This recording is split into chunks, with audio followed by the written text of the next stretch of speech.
লুৎফুজ্জামান বাবর তিনি বাংলাদেশের স্বরাষ্ট্র প্রতিমন্ত্রী ছিলেন। প্রত্যেকটা মানুষের যেমন ভালো গুণ থাকে, মানুষের কিছু দোষও থাকতেই পারে। প্রত্যেকটা মানুষই কিন্তু ভুলের ঊর্ধ্বে নন। তবে লুৎফুজ্জামান বাবর রাজনৈতিক প্রতিহিংসার শিকার। আমরা এই মুহূর্তে এই বিষয়গুলো নিয়ে ওভাবে কথা বলতে চাই না, তবে তার প্রতি অবিচার করা হয়েছে। তাকে প্রতিহিংসার শিকার হয়ে তিনি দীর্ঘদিন কারাবরণ করেছেন এবং তিনি যেন জামিনে বের হতে না পারেন, আইনিভাবে প্রতিকার পেতে না পারেন, তাকে আরও কিভাবে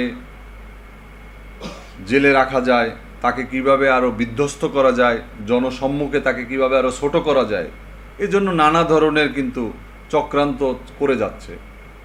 আমি মনে করি যে 21শে আগস্টের যে গ্রেনেড হামলা, এই গ্রেনেড হামলার রহস্য উন্মোচন করতে যদি কেউ চায়, তাহলে আওয়ামী লীগ নেতাদেরকে রিমান্ডে নিলেই এর রহস্য বেরিয়ে যাবে। মূলত তারা রাজনৈতিক প্রতিহিংসার কারণে আমরা দেখেছি বিএনপির নেতা তারেক রহমান থেকে শুরু করে শাহ মোফাজ্জল হোসেন কায়কোবাদ, নাসির উদ্দিন, আব্দুস সালাম পিন্টু এবং বাবর, লুৎফুজ্জামান বাবর সহ আরও অনেক কর্মকর্তা রয়েছেন, তাদেরকে ফাঁসানো হয়েছে। এই মিটিংটা তো হওয়ার কথা ছিল মুক্তাঙ্গনে। বিএনপি সরকার সমস্ত কিছু করেছেন দুপুর পর্যন্ত মুক্তাঙ্গনে, কাউকে না জানিয়ে তারা ভেন্যু চেঞ্জ করেছে। কেন? এইটার রহস্য উদ্ঘাটন করলেই বেরিয়ে যাবে যে 21শে আগস্টে কি হয়েছিল। কেন শেখ হাসিনার সামনের গ্রেনেডটি কেন বাস্ট হয়নি, কেন এই জিল্লুর রহমানের স্ত্রী আইভি রহমানকে বারবার ডাকাডাকি করার পরেও তিনি আসেননি, সেখানে গ্রেনেড পড়েছে এবং তিনি নিহত হয়েছেন। তো এই কথাগুলো বলার সময় এখনও আসেনি। এগুলো নতুন করে তদন্ত হওয়া উচিত, এই মামলা পুনর্বিবেচনা হওয়া উচিত।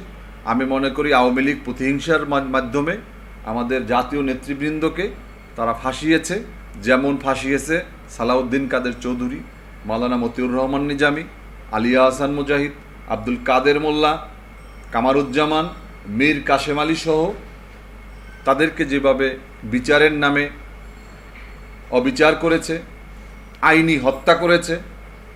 এবং আজকে আমি মনে করি যে এই ট্রাইব্যুনাল আওয়ামী লীগ গঠন করেছে মানবতা বিরোধী অপরাধের জন্য।